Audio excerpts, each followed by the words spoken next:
As a child, my parents always told me you could be whatever you want to be. You could do whatever you want to do. And you know, that office, that position, the highest office on the face of the earth, it was something I heard my parents saying it, but I didn't totally believe it. Yet I went out in the world and I carried myself and I held my head high and I stood there and I looked people in their eyes and I talked to people as if I was deserving of everything that this planet has to offer. I believe, and I learned very young. From parents? From my parents, absolutely. Yeah. That you don't try to build a wall. You don't set out to build a wall. You don't say, I'm gonna build the biggest, baddest, greatest wall that's ever been built. You don't start there. You say, I'm gonna lay this brick as perfectly as a brick can be laid. There will not be one brick on the face of the earth that's going to be laid better than this brick that I'm going to lay in this next 10 minutes. Yeah. And you do that every single day. And soon you have a wall. And soon you have a wall. So I really want to say to children out there and to people who are watching, Confucius said one time, he who says he can and he who says he can't are both usually right.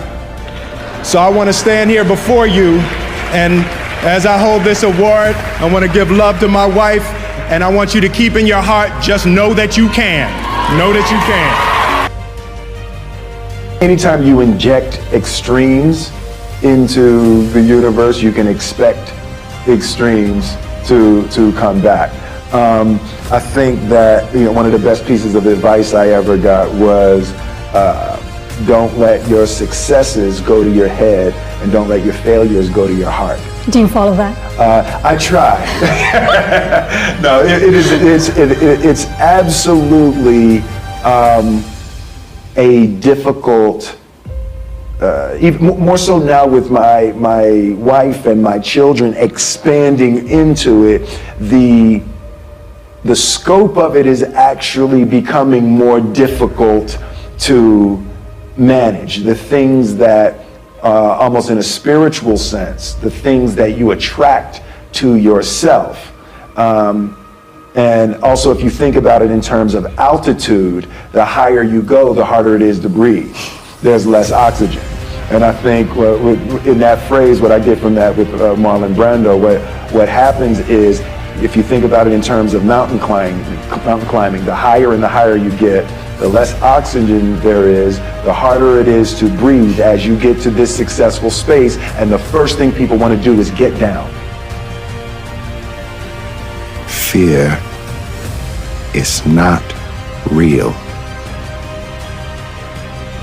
The only place that fear can exist is in our thoughts of the future.